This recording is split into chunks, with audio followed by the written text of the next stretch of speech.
Sjötta mál á dagskrá er Hlíðaskóli. Hér með afsala ég mér fundarstjórarétt og fer með mál. Ég veiti Höllu Björk Reynisdóttur fundarstjórarétt.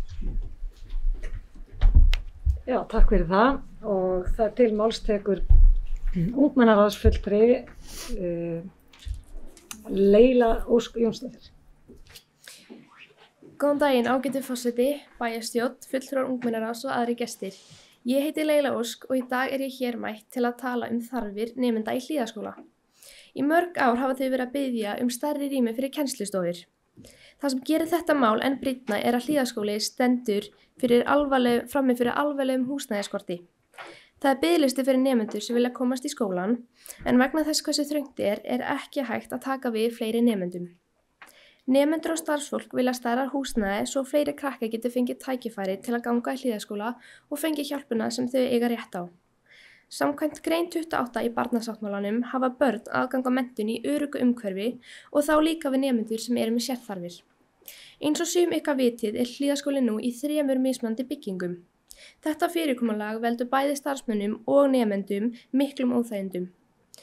Þau í Hlíðaskóla þurfa stærra húsnæði sem sameinar alla starfsemi í einni byggingu. Með því myndum við skapa betra og öruggara umhverfi fyrir nemendur og starfsfólk. Auk þess vantar Hlíðaskóla öruggan leikvöll fyrir nemendur. Skólastjóri Hlíðaskóla sagði mér að hóteli fyrir utan skólan myndi byrja aftur í notkun á þessu ári og það myndi valda miklum truflunum fyrir nemendur þar sem smá að leikvöllunum stendur inn á lóð hótelsins. Stórir vörubílar munu þess vegna keyra mjög mikið í gegn. Það getur valdið miklu óöryggi meðal nemenda. Eins og staðan núna er aðeins ein körfuboltakarfa til afnota fyrir alla nemendur.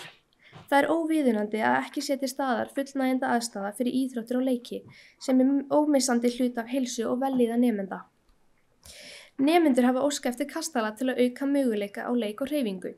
Það sem ein körfuboltakarfa virkar ekki og það sem allir nemendur geta ekki verið að leika sér með sama hlutin. Þetta veldur óþarfa vandamálum í leikjum og félagsstarfi nemenda. Þess vegna bið ég fyrir hönd Hlíðaskóla styrk frá Akureyrarbæ fyrir stærra húsnæði og leikvöll. Enda segir 3. grein í barnasáttmálanum að við þurfum að gera það sem barninu er fyrir bestu.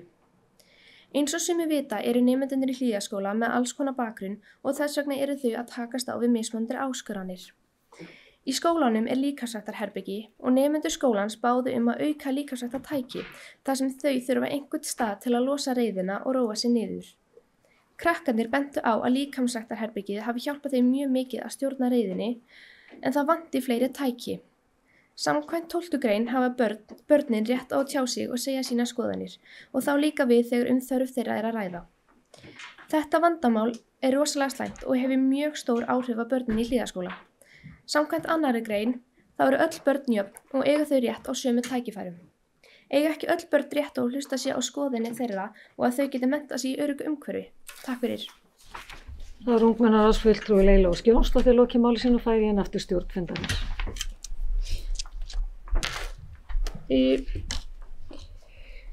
Bæjarfulltrúi Heimir Örn Árnason stígur upp í pontu.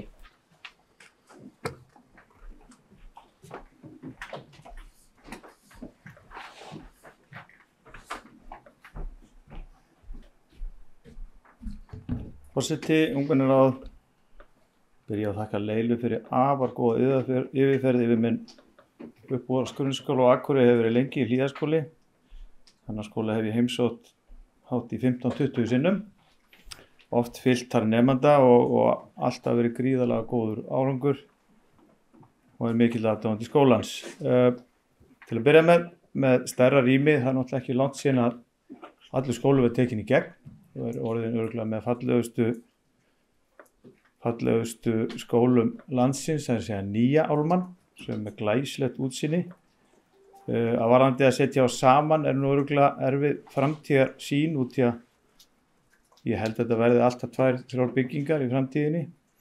En hins vegar höfum við rætt mikið hvort að stækka skólann, að taka við fleiri nemendum, sem eru kostir og gallar. Helsti kostur skólans er smæð hans, hversu lítill hann er. Hversu vel þú getur einbeitt þér að þessum nemendum, hversu vel þú nær að vinna með foreldrum. Það er held ég svona svolítið stóri kostur við skólan að árangurinn er þetta mikill hversu lítill hann er. Varðandi leikvöllin, þá ætla ég að hrósa hér nemendum í Hríseyjarskóla. Við fórum þar með bæjarstjórafund. Ég fór í vettvangsför með þeim á bak við skólan og skoða hvað þeir vilja hafa fótboltavöll. Gríðarlega skemmtileg ferð og við mældum þetta í metrum og allt. Þar var tekin ákvörðun að panta smá auka gervigras þegar Þórsvöllurinn verður byggður í sumar. Það var nú ekki margir fermetrar og kosti ekki mikið pening. Við reiknaðum út, það væri kannski 700–800.000 krónur og síðan ætluðu þá sjálfboðaliðar, þessi frábæru íbúar í Hrísey, að byggja kassan í kringum og nokkra spýtur líka. Þetta var svona ákvörðun eftir hennan glæsilega bæjarstjórnarfund og ég er búin að tilkynna Ellert sem að sér þessi mála að hann eigi að panta smá auka gervigras fyrir hennar völl. Það er fyrsta skrefið.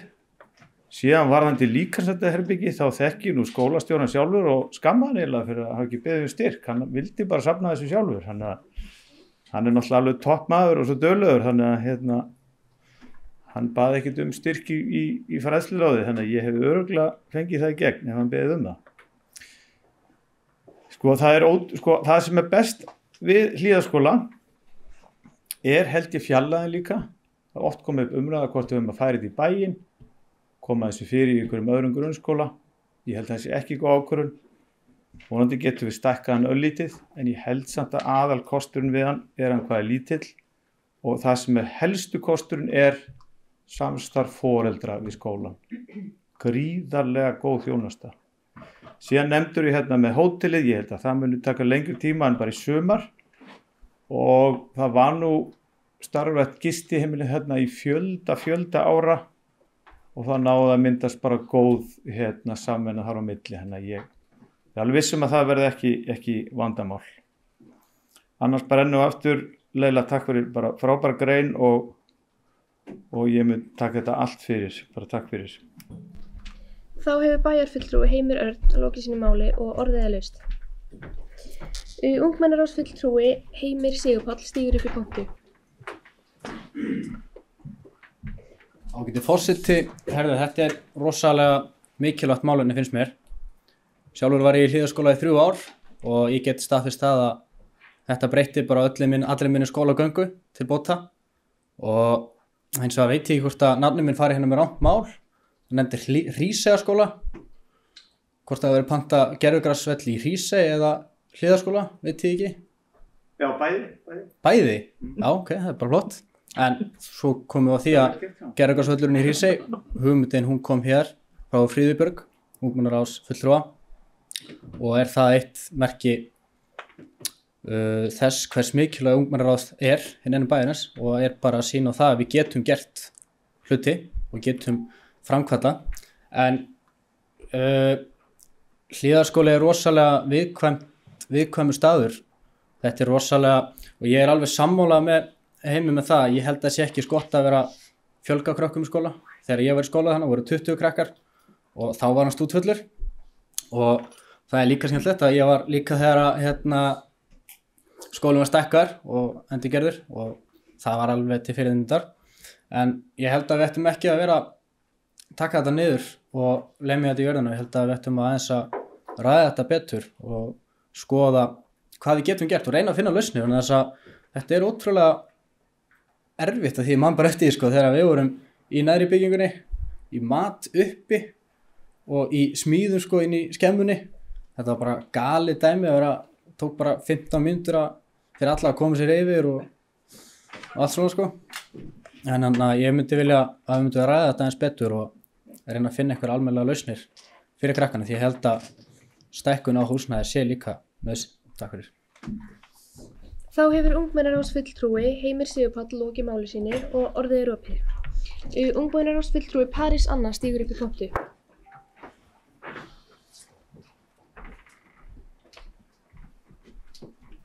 Virðulegi forseti og bæjarstjórn, ég held að málið hennar Leilu snýst líka útivistarsvæði, víst að þau eru bara með eitthvað okkur ponsu þar, en eins og við vitum þá sýna rannsóknir upp á útivistarsvæði hefur bara mikil jákvæð áhrif á líðan nemanda, bara með einbeitingarnámi og félagsleg samskipti og það er ekki nóg að hafa bara einhverja eina körfuboltavöll eða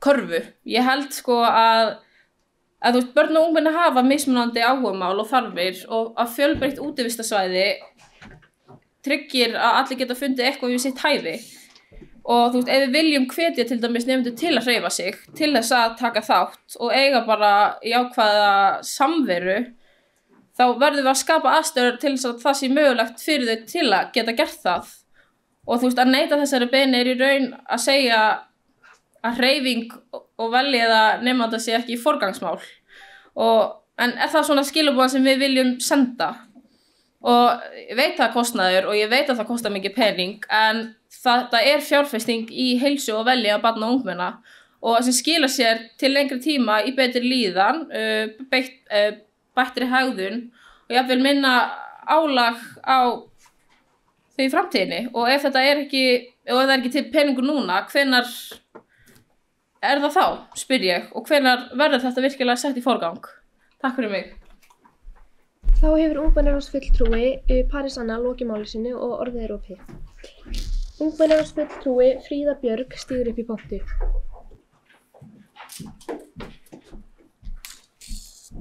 Forseti, ágætu bæjarfulltrúar, fulltrúar ungmennaráðs og aðrir góðir gestir. Mig langar að byrja á því að bara segja að öll börn eru jöfn eins og stendur í annarri grein barnasáttmálans. Og þetta eru ekki droslega mikið að sjá hérna. Hafið þið séð myndir á skólalóðinni hjá þeim? Hún er mjög sorgleg. Mjög. Og flott að sé að koma fótboltavöllur og allt það. En eins og Heimir sagði áðan þá er stutt síðan að það var eitthvað gert upp þarna.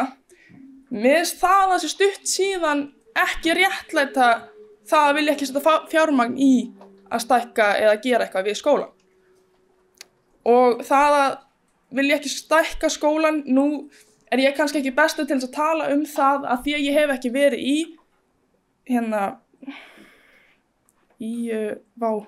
Hlíðaskóla, datt alveg.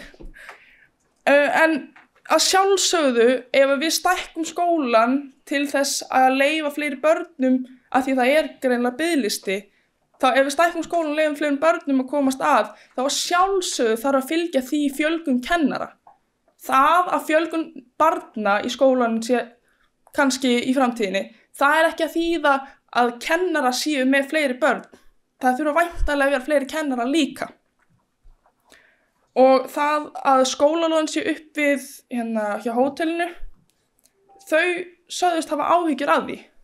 Það að einhver haldi að þetta verði ekkert mál, mér finnst það svona svolítið vera að skjóta niður það sem að þau hafa áhyggjur af. Þannig að kannski hafa það líka í huga. En já, það var ekkert meira held ég. Takk fyrir. Þá hefur ungmennaráðsfulltrúi Fríða Björg lokið máli sínu og hér með afslægi ég mér fundastjóri rétt og veiti Höllu Björg því ég ætla að fara með svona mál. Næst þetta málsöfu, ungmennaráðsfulltrúi Leila Ósk Jónsdóttir. Ég vil bara enn og aftur taka undir það sem Fríða sagði út af því að fyrst og fremst þurfa að hugsa öryggi krakkana og það sem þau vilja, eins og það er sagt í barnasáttmálanum.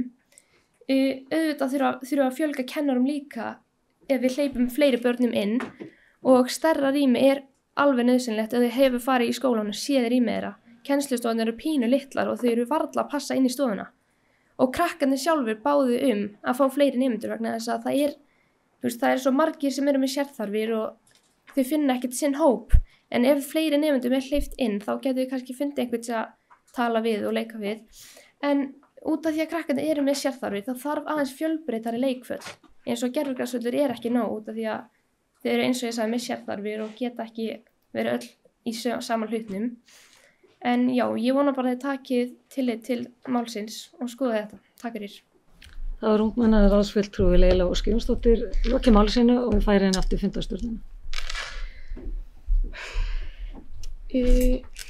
Já.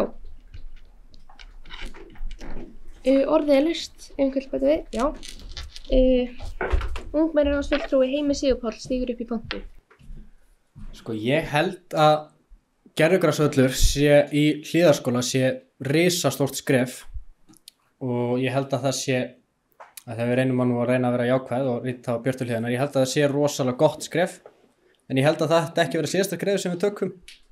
Ég held að þetta geti verið eitt skref að einhverju stóru og til dæmis man ég þegar ég var hann í skóla í 3 ár, þá fórum við aldrei í fótbolta frá svona í lok ágúst til miðjan maí. Þannig að það var bara ekki hægt, völlurinn var bara ónýtur og það var eitthvað dráttarvéladekk sem var búið að mála eitthvað snáka, eitthvað bátur sem var síðan fjarlægður út af því að það var bara hættulegur og svo karvan svona upp í steyptan vegg á skemmunni og það voru 2 heim með risa kúlu eftir að hafa skallað þetta. Ég ætla ekki að segja hver hrindiði á vegginn sko, en það var alveg ljótt sko. En ég held að við ættum að vera aðeins jákvæðari í þessu samtali vegna þess að þetta svo rosalega mikilvægt að krökkunum líði vel í lýðarskóla. Þetta eru viðkvæm börn og ég tala bara þar sérstaklega fyrir sjálfan mig. Þetta eru krakkar sem þurfa gífurlega mikla aðstoð í bæði námi og í félagslegum tengslum málum og ég held við ættum bara að í alvegni bara taka þetta skrefnu lengra, þetta mál, og ættum að ræða þetta saman. Annarkvort þurfum við að koma hingað aftur eftir ár ef ekkert fréttist og tala þetta aftur, en ég ætla að vona að við þurfum þess ekki og ég ætla að vona það að þetta verði tekið fyrir og þetta verði rætt með hag krakka í hliðarskóla í forgangi. Takk fyrir. Þá hefur ungmennaráðsfulltrúi Heimir Sigur Páll lokið máli sínu og bæjarfulltrúi Heimir Örn stígur upp í pontu.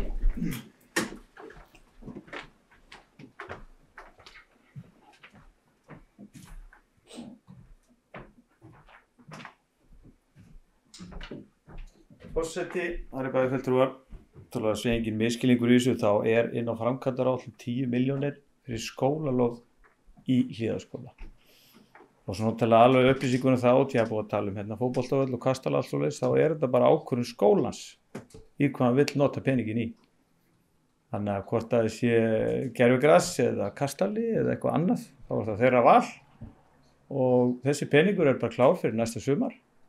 Þannig að Hrísey þá það allt annað mál, það miklu meiri sjálfboðavinna og íbúar að koma til móts við okkur og við erum að reyna hvort það sé núna og næsta ári, þá bara verður það ákveðið, þannig að þetta allan að bæði í umræðunni, þannig að svo þetta sé alveg skýrt. Takk fyrir. Þá hefur bæjarfulltrúi Heimir Örn lokið sínu máli og orðið laust.